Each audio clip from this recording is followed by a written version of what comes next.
Madame, monsieur, bonjour et bienvenue dans le magot de ce printemps. Un magot tourné ici au musée de la Marine. Vous savez, c'est un lieu exceptionnel, entièrement dédié à l'univers maritime, entièrement dédié, je dirais même aux gens de mer, comme l'on dit, c'est-à-dire ces marins qui sillonnent les océans, qui nous emmènent dans leurs aventures, qu'elles soient guerrières, pacifiques ou scientifiques. Bref, ici, vous trouverez toutes les réponses. Puis c'est un voyage incroyable, comme ça, depuis la capitale, depuis Paris, vers les mers du monde.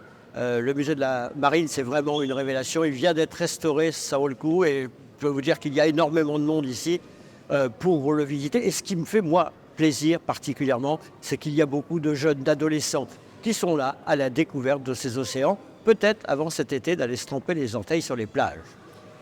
Notre invité aujourd'hui, c'est Jean-Louis Etienne. Jean-Louis Etienne, c'est un aventurier de l'extrême avec des balades un petit peu partout, dans des grands espaces gelés si possible.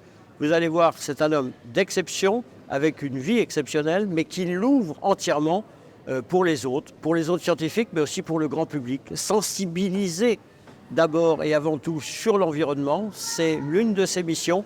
Il y en a bien d'autres. Tout de suite, Jean-Louis Etienne.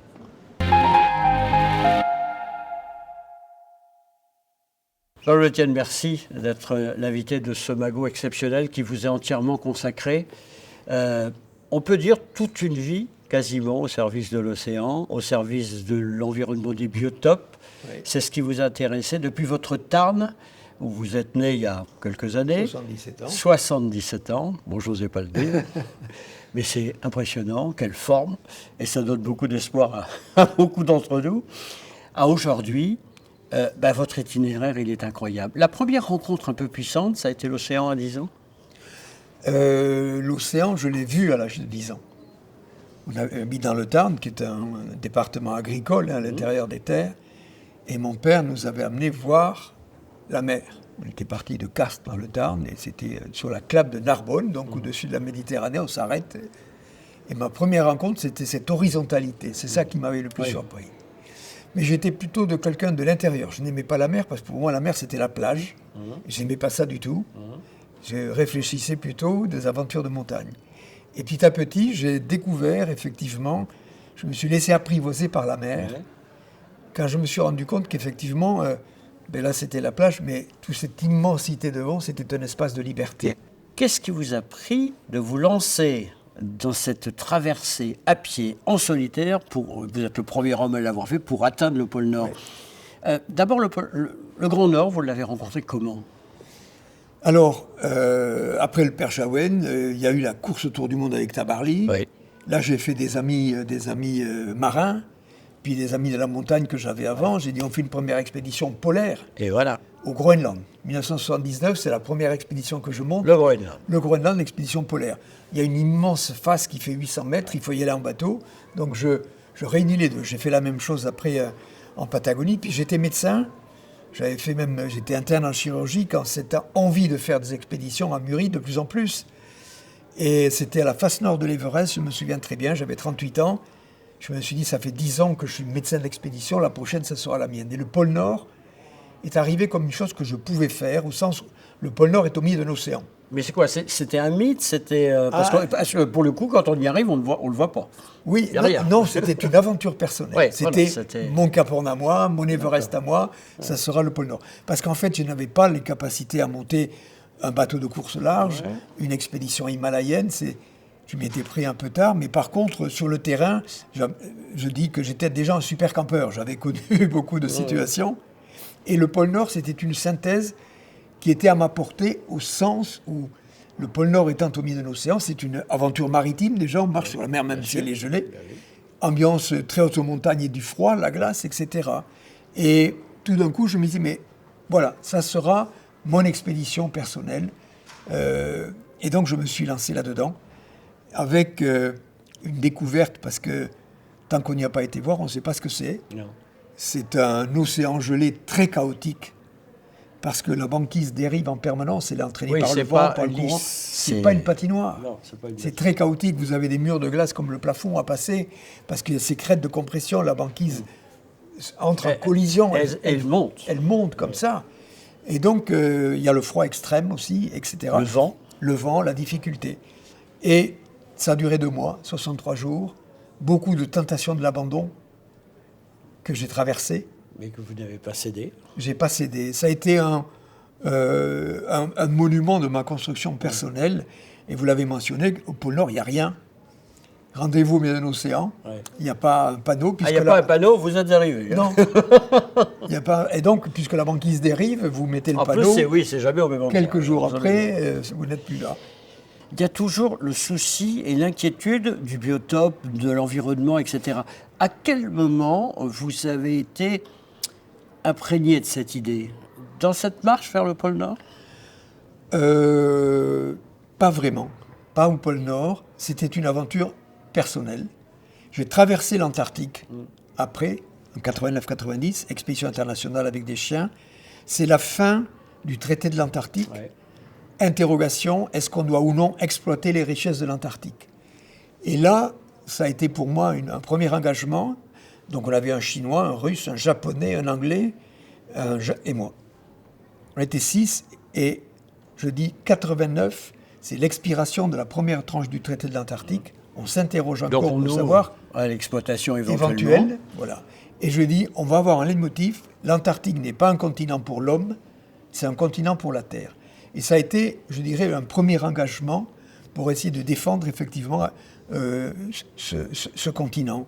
Et puis les régions polaires sont très vite devenues, dans l'opinion publique et d'une manière générale, les témoins du réchauffement climatique. Oui. Et puis des lieux de pureté en même temps. Et des lieux de pureté, vous avez raison.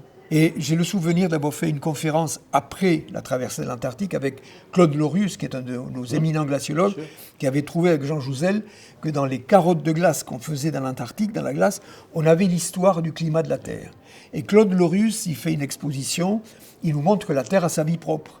Des périodes plus froides, plus chaudes, glaciaires, interglaciaires, mais il dit, regardez là à droite. Il y a un pic. Exactement. Depuis 150 ans, vous avez une augmentation de la teneur en CO2 et de la température moyenne. Et Claude Lorius dit, en parlant du réchauffement climatique, là vous avez la signature de la responsabilité humaine. Et deuxièmement, le processus est enclenché. Dans cette phrase, j'ai compris que là, il y avait du travail à faire et qu'il fallait s'engager. Polarpod, c'est l'aventure du moment. Esteban Mathieu, notre réalisateur, nous montre des images de ce navire, j'allais dire, un navire vertical, mais presque ça. C'est un navire vertical, c'est un grand flotteur qui fait 100 mètres de haut. Il y a 75 mètres sous l'eau et le reste au-dessus. Donc 75 mètres sous l'eau, c'est plein de capteurs et au-dessus, c'est la partie habitable. Plein de capteurs aussi. Capteurs aussi, on en a plein. C'est un arbre de Noël de capteurs. Ça a beaucoup de succès parce que ça n'a jamais été fait. On ne connaît pas cet océan austral. Et donc, Polarpod répond à une attente. Comment fait-on pour séjourner sur cet océan de tempête? On parle des 50e, vous voyez, 50e hurlant. Oui, voilà. Ça bouge un peu. Et donc, oui, mais il ne faut pas que ça bouge trop. Oui. Donc il faut être stable. Profond, 75 mètres de tirant d'eau, donc on est pris dans des eaux profondes stables. J'imagine un gros poids en exactement, bas pour 150 tonnes pour lester. Et à la surface, il faut échapper aux vagues. Donc on a un treillis, 3 tubes. Ouais. Et donc la mer passe facilement à travers. Donc il est stable dans la grosse mer. On a fait des essais au bassin des Carennes, à Ifremer, à Brest, à l'école centrale de Nantes. On fabrique des vagues. On fabrique des vagues. Et donc il est bien. Voilà, donc ça va permettre... Et puis comment va y rester? Ça va permettre d'étudier cet océan, mais... Comme on va y rester longtemps, il fallait qu'il soit autonome. Et donc, le moteur de propulsion, c'est le courant circumpolaire antarctique. Oui. Et l'électricité, l'énergie, c'est le vent, puisque c'est le vent. Là, il n'en manquera pas. On a ce qu'il faut. Donc voilà, c'est un projet sur lequel je travaille depuis 12 ans maintenant. C'est complexe, c'est une entreprise, et c'est un investissement important, en temps, bien sûr, en énergie, mais en argent. Oui. Et on passe beaucoup de temps, effectivement, à aller chercher de l'argent. À fédérer les mécènes. Fédérer les mécènes. Alors, c'est un partenariat public-privé. Ça y est, l'État finance la construction. L'investissement, c'est l'État. Et moi, il me revient l'exploitation, c'est-à-dire toute la partie logistique maritime. Et une fois de plus, l'invitation de nombreux scientifiques, vous ouvrez à tous et toutes les connaissances enregistrées sont disponibles. Elles sont disponibles. Ça, c'est un engagement en même temps que j'ai pris. Bon, on évolue vers ça aujourd'hui dans le milieu scientifique international. Mais Polarpod fait partie des projets importants de la décennie, de la décade des Nations Unies, là, ces 10 ans. Et donc, on s'engage effectivement à partager la connaissance Et donc ça, c'est ce qui va être diffusé à tous les chercheurs. La mer, l'océan, ça a toujours fait rêver les hommes. Nous sommes ici au musée de la Marine à Paris, qui est un endroit exceptionnel, que j'invite vraiment tout le monde à venir visiter, parce que franchement, c'est toute l'histoire de la marine. On a un lieu de rêve. Ça vous fait rêver, vous, quand on parle de mer, d'aventure maritime? Ça vous fait encore rêver? Oui, ça me fait toujours rêver. Là, j'arrive il y a quelques jours de l'Antarctique, où j'étais sur Persévérance. J'en ai vu des glaçons, des icebergs, mais franchement, ce sont des sculptures que la nature nous offre, ce sont des cathédrales. La péninsule antarctique, c'est Chamonix au bord de la mer, c'est des massifs montagneux. Et puis, si vous voulez, l'Antarctique est un immense désert qui est grand comme 28 France, vous voyez. Rien ne vit à l'intérieur de l'Antarctique, c'est que de la glace. La faune, elle est tout autour, et la tranche de terre, elle est très étroite. Et quand vous approchez de la terre, de la côte, vous avez tous ces animaux qui viennent là pour se reproduire uniquement, qui sont des animaux marins. Il n'y a pas un animal de terre qui vient en Antarctique. Non, c'est que les animaux marins. Les oiseaux, les phoques. Et donc, on était à une période de reproduction. Ils viennent là. Et une chose qui me surprend tout le temps. Et ils n'ont pas peur de l'homme, parce qu'ils ne le connaissent pas. Exactement. Donc, c'est à nous à faire attention, à rester à une distance. On a toujours une distance lointaine.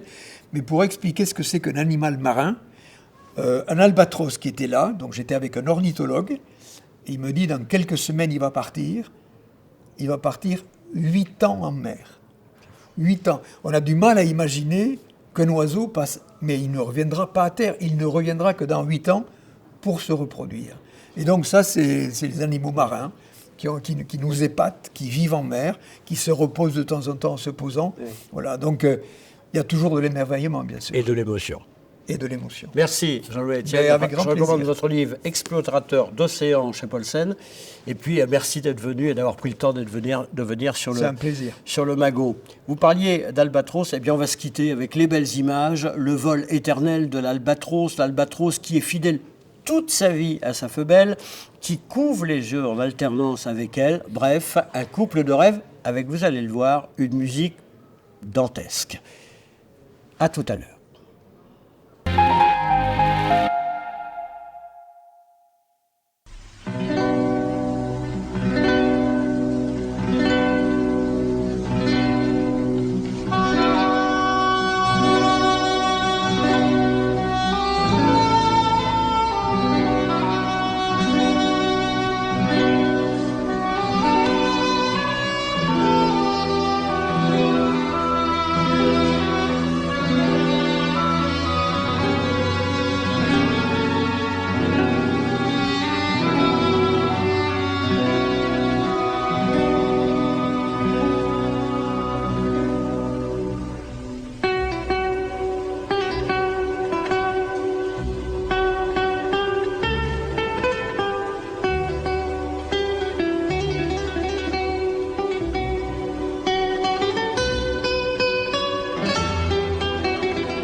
Voilà, c'est terminé. Reconnaissez que le vol de ce goéland et cette musique, elle est tout à fait bien ensemble. Merci à vous d'être aussi nombreux à nous suivre, et toujours plus d'ailleurs, d'un épisode à l'autre. Merci au Musée de la Marine à Paris de nous avoir accueillis, et à Jean-Louis Etienne d'avoir, dans son emploi du temps de ministre, pris quelques minutes pour nous parler.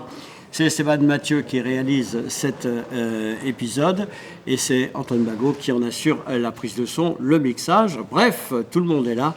Et puis vous allez découvrir l'ensemble de nos collaborateurs dans le générique qui suit. Je vous souhaite une très bonne période de bonheur avec ce printemps qui arrive, bien évidemment. Et puis on se retrouve dans 2 mois avec de nouvelles aventures. Je ne vous dis pas encore quoi, ça sera encore quelque chose d'exceptionnel. Bye bye.